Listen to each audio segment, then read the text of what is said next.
Hello friends, ನಮಸ್ಕಾರ. ಇವತ್ತು ನಾನು ಈರುಳ್ಳಿ ಬೆಳ್ಳುಳ್ಳಿ ಬಳಸದೆ ಮಾಡುವಂತಹ ರುಚಿಕರವಾದ ಒಂದು ಮೊಳಕೆ ಸಾರಿನ ರೆಸಿಪಿನ ನಿಮ್ಮ ಜೊತೆ ಶೇರ್ ಮಾಡ್ತಾ ಇದ್ದೀನಿ.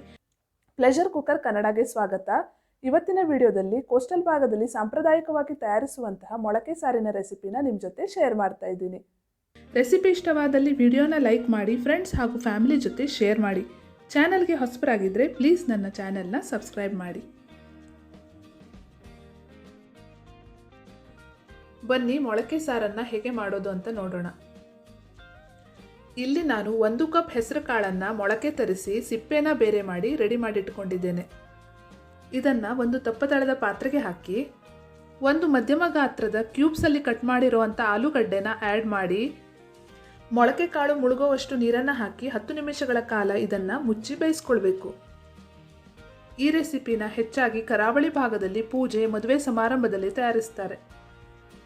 10 ನಿಮಿಷ ಆಗಿದೆ. ಈಗ ಇದಕ್ಕೆ 2 ಕಟ್ ಮಾಡಿರೋಂಥ ಟೊಮೆಟೊನ ಆ್ಯಡ್ ಮಾಡಬೇಕು. ಇದನ್ನು ಚೆನ್ನಾಗಿ ಮಿಕ್ಸ್ ಮಾಡಿ ಟೊಮೆಟೊ ಹಾಗೂ ಮೊಳಕೆ ಕಾಳು ಚೆನ್ನಾಗಿ ಬೇಯೋ ತನಕ ಮುಚ್ಚಿ ಬೇಯಿಸಬೇಕು.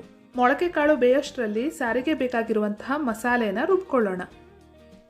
ಒಂದು ಪ್ಯಾನ್ಗೆ 2 ಟೇಬಲ್ ಸ್ಪೂನ್ ಕೊತ್ತಂಬರಿ ಬೀಜ, 1/4 ಟೀ ಸ್ಪೂನ್ ಮೆಂತ್ಯ, 1/4 ಟೀ ಸ್ಪೂನ್ ಸಾಸಿವೆ, ಅರ್ಧ ಟೀ ಸ್ಪೂನ್ ಉದ್ದಿನಬೇಳೆ, ಅರ್ಧ ಟೀ ಸ್ಪೂನ್ ಕಡಲೆಬೇಳೆ, ಅರ್ಧ ಟೀ ಸ್ಪೂನ್ ಜೀರಿಗೆ, 5 ರಿಂದ 6 ಒಣಮೆಣಸು, 1/4 ಟೀ ಸ್ಪೂನ್ ಕುಕ್ಕಿಂಗ್ ಆಯಿಲ್ನ ಆ್ಯಡ್ ಮಾಡಿ 3 ರಿಂದ 4 ನಿಮಿಷಗಳ ಕಾಲ ಚಿಕ್ಕ ಉರಿಯಲ್ಲಿ ಫ್ರೈ ಮಾಡ್ಕೊಳ್ಬೇಕು.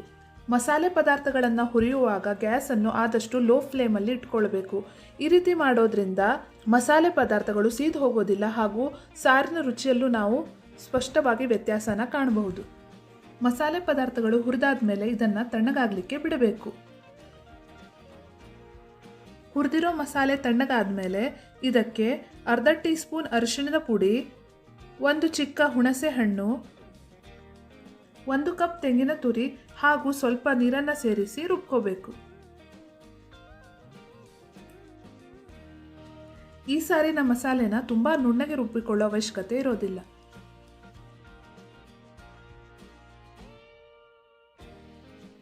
ಮೊಳಕೆ ಕಾಳು ಪೂರ್ತಿಯಾಗಿ ಬೆಂದಿದೆ. ಈಗ ಇದಕ್ಕೆ ಮೊದಲೇ ರುಬ್ಬಿಟ್ಟಿರುವಂತಹ ಮಸಾಲೆನ ಆ್ಯಡ್ ಮಾಡಬೇಕು. ಇದನ್ನು ಒಮ್ಮೆ ಚೆನ್ನಾಗಿ ಮಿಕ್ಸ್ ಮಾಡಿ ರುಚಿಗೆ ತಕ್ಕಷ್ಟು ಉಪ್ಪು, 1 ಟೀ ಸ್ಪೂನ್ ಬೆಲ್ಲನ ಆ್ಯಡ್ ಮಾಡಿ ಕುದಿಲಿಕ್ಕೆ ಬಿಡಬೇಕು. ಸಾರು ಕುದಿಯೋಷ್ಟರಲ್ಲಿ ಒಗ್ಗರಣೆಗೆ ರೆಡಿ ಮಾಡ್ಕೊಳ್ಳೋಣ.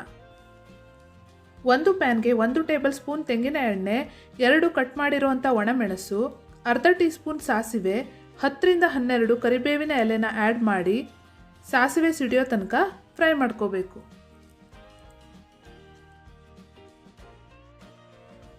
ಸಾಸಿವೆ ಸಿಡಿದ ಮೇಲೆ ಇದಕ್ಕೆ ಚಿಟಿಕೆ ಇಂಗನ್ನು ಸೇರಿಸಿ ಮಿಕ್ಸ್ ಮಾಡಬೇಕು ಹಾಗೂ ಒಗ್ಗರಣೆಯನ್ನು ಕುದಿತಾ ಇರೋ ಸಾರಿಗೆ ಆ್ಯಡ್ ಮಾಡಬೇಕು.